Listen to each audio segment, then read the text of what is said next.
At the core of community hydrology is a drive to foster land stewardship practices that build meaningful relationships between communities of people, plants, wildlife, and the water bodies we all depend on. This presentation will go over the 3 tenets of our mission: taking responsibility for what can be done, implementing existing plans with many hands, and caring about and for the waterways that define us. Tenet 1 of our mission to foster land stewards for water bodies addresses the question of what we are going to do. In order to take responsibility for what can be done, community hydrologists must first understand our own causal role in the issues we face.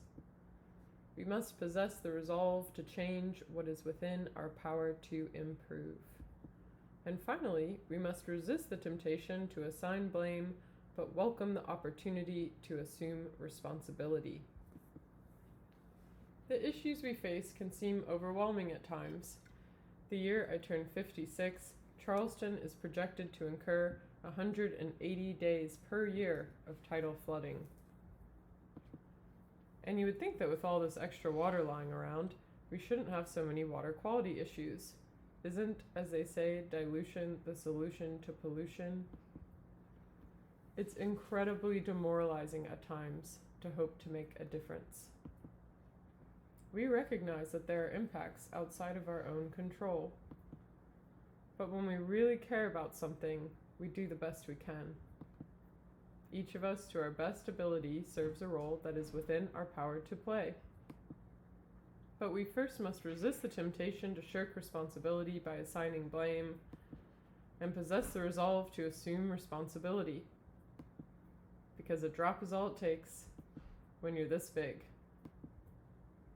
To take responsibility for what can be done, community hydrology will promote place-based revegetations of lawns at the lot level, using compost to increase the water-holding capacity of soil, rain gardens to filter runoff from roofs, and trees to put water back up into the sky. We will harness the power of natural processes to repair the hydrology of our low-country landscape and provide forage and shelter for the community of living things whose life depends on it. Tenet 2 of our mission to foster land stewards for water bodies addresses the question of how we are going to do it. To implement existing plans with many hands, we community hydrologists must focus our efforts on localized strategies and compound our impacts at a stackable scale. We can take the lead to build upon the foundation that has been laid. There are so many great resources, recommendations, citizen science campaigns, databases, and reports to draw pertinent information from to craft localized implementation plans. And in Charleston, we are very fortunate to have many of them tailored especially to our local concerns.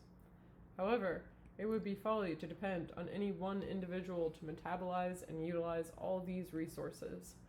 That's what makes community hydrology's work so critical. We can craft a highly localized implementation strategy using existing resources and tools. And we can leverage the capacities of participants to fill critical niches based on their own interests and level of involvement. And while our local jurisdictional maps can be complicated, watershed boundaries are relatively well defined and offer a kind of roadmap for actionable project areas. One advantage to employing a watershed-based approach is that we can focus our efforts on a tangible demonstration area to make demonstrable improvements. Our success will be based on the recommendations outlined in the thoughtful planning documents of the Dutch Dialogues and City Plan, combined with other resources, such as entomologist Doug Tallamy's call to double the acreage of America's national parks by converting 30% of suburbia's lawns into backyard parks of native plant-supported habitat. As part of our bottom-up approach, we begin work at the lot level in year 1. Compost workshops are a natural first step in the process to improve the soil in preparation for gardens fed by catchment systems, all punctuated by periodic field trips to gain inspiration and collect live stakes and locally adapted seeds. Gradually, we will find opportunities to coordinate street-level improvements in year 2. Drainage networks of willing neighborhood associations could be retrofitted into bioswales or constructed wetlands, and neighboring tree plantings patterned into corridors of tiny forests. In Year 3, creek level improvements could include stream restoration activities, such as increasing tidal exchange by removing pinch points, as well as enhancing public access to water through boardwalks, kayak launches, or overlooks. And there's so much more that is possible the stronger the foundation we build. The hope is that year after year, focusing our efforts within one watershed at a time and making improvements at a stackable scale, community hydrology will be able to walk away leaving all our work together within the capable care of an established community organization, a self-governing watershed alliance comprised of the folks who live and work within the watershed boundaries. To implement existing plans with many hands, community hydrology will develop doable volunteer efforts. Tenet 3 of our mission to foster land stewards for water bodies addresses the question why we are going to do it. To care about and care for the waterways that define us, community hydrologists must cultivate genuine appreciation through understanding. We must feel empowered to take meaningful action.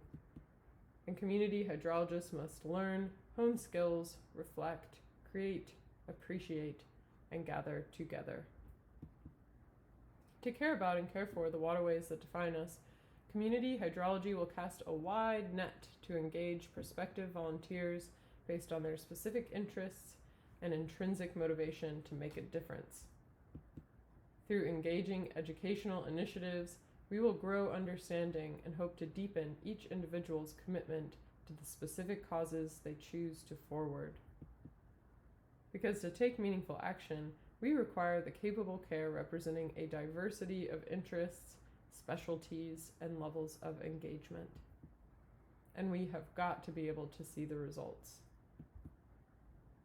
I have served and led a myriad of volunteer efforts from environmental education to salt marsh restoration, and the topic of meaningful volunteer engagement became a focus of the research I conducted through the College of Charleston's Master's of Public Administration degree I obtained recently. According to the scientific literature, organizations that successfully train and retain volunteers have a few things in common.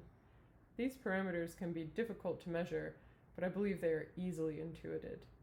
Successful volunteer programs provide opportunities for participants to learn and hone skills, create and reflect, appreciate, and gather together. When volunteers gather together and accomplish something larger than what our own two hands could have done alone, we experience the particular joy of inclusion in community. To care about and care for the waterways that define us, community hydrology will root land stewardship in curiosity and grow expertise. It is my hope that the 3 prongs of our mission will lead our organization for many years to come, and it begins here and now with all of you, fostering land stewards for water bodies.